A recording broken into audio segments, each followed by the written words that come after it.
किसी शहर में एक औरत अपने 5 साल के छोटे बच्चे के साथ रहती थी।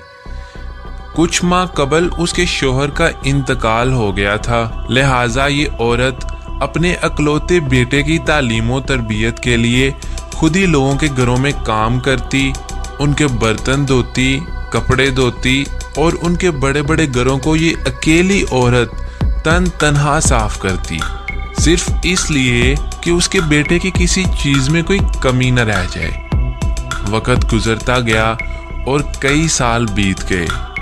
अब इसका बेटा जवान हो गया था और किसी अच्छी कंपनी में नौकरी कर रहा था। उसकी शादी हो गई थी और एक प्यारा सा बेटा भी था, और ये औरत अब बुढ़ापे की दहलीज पर दस्तक दे रही थी। बेटा शादी के बाद और नौकरी मिलने के बाद माँ का एहतराम करना तो दूर, उसके साथ ढंग से बात भी नहीं करता था। इस बूढ़ी औरत की जिंदगी में सिर्फ इतना फर्क आया था कि पहले ये गैरों के बर्तन और कपड़े धोती थी और अब अपनी बहू और बेटे के। पहले ये दूसरों के घरों की सफाई करती थी, अब ये बहू के होते हुए भी अपने घर की सफाई करने पर मजबूर थी। खैर जो भी था, थी तो ये माँ अपने बेटे की खुशी की खातिर हर दुख झेलने को तैयार थी। बेटे के पास दौलत की कमी नहीं थी, अल्लाह की दी हुई हर चीज अब उसके पास थी, लेकिन माँ को उसने घर के एक अलग कमरे में छोड़ रखा था, जहाँ मौसम की शिद्दत को रोकने के लिए कोई बंदोबस्त नहीं था। कई दिनों के बाद जब कभी वो इस कमरे में जाता तो माँ को सिर्फ गुजरे वक्त की महरूमियां याद करवाकर ताने देता और लड़ता झगड़ता। एक दिन सर्दियों की सर्द शाम में उसकी माँ एक फटे पुराने कंबल में सुकड़ कर बैठी सोच रही थी कि आज उसका बेटा काम से वापस आएगा तो वो उसे नए कंबल का कहेगी, क्योंकि इस कंबल में उसे बहुत सर्दी लग रही थी और अब उसकी कमजोर हड्डियों में इस सर्दी को बर्दाश्त करने की हिम्मत नहीं थी।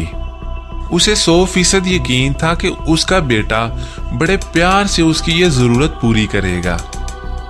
रात को बेटा घर आया तो माँ ने बड़े प्यार से उसे नए कंबल का कहा तो बेटा गुस्से से बोला, माँ अभी मैं काम से आया हूँ और आते ही तुम अपना मुतालबा लेकर आ गई हो। तुम्हें पता है कितनी महंगाई हो गई है। अभी तुम्हारे पोते को स्कूल दाखिल करवाना है, उसका यूनिफॉर्म और किताबें लेनी है, गाड़ी की किस्त अदा करनी है, मैंने भी अपने लिए जैकेट खरीदनी है, तुम्हारी बहू के लिए शाल लेनी है।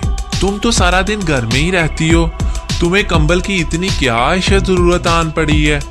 हम लोगों ने तो बाहर घूमने जाना होता है, तुम किसी तरह ये सर्दियां गुजार लो, अगले साल सर्दियों से पहले तुम्हारे कंबल का कुछ बंदोबस्त कर दूंगा।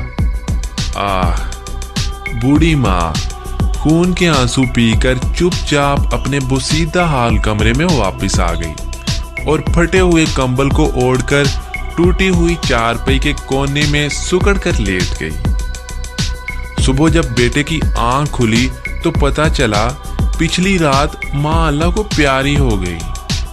बेटे ने अपने तमाम रिश्तेदारों को माँ के जनाजे पर बुलाया। माँ के कफन दफन और मेहमानों की खातर मदारत पर लाखों रुपए खर्च किए। जो भी जनाजे में शरीक हुआ यही कहता कि काश अल्लाह हर किसी को ऐसा बेटा दे। मरने के बाद भी माँ से कितनी मोहब्बत है, लेकिन उन्हें ये नहीं पता था कि दुनिया वालों को दिखाने की खातिर जो बेटा अपनी मरी हुई माँ के जनाजे पर लाखों रुपए खर्च कर रहा है, पिछली रात चंद 100 रुपए के कंबल के ना होने की वजह से वही माँ सर्दी में सिसक कर जान दे गई। माँ के जो करीब होते हैं दुश्मन भी उनके हबीब होते हैं। माँ जिनके पास होती है वो लोग कहाँ गरीब होते हैं। माँ जिनकी जिंदा होती है वो बहुत खुश नसीब होते हैं। तुर जामन एक बार ते मामा लभदियां नहीं।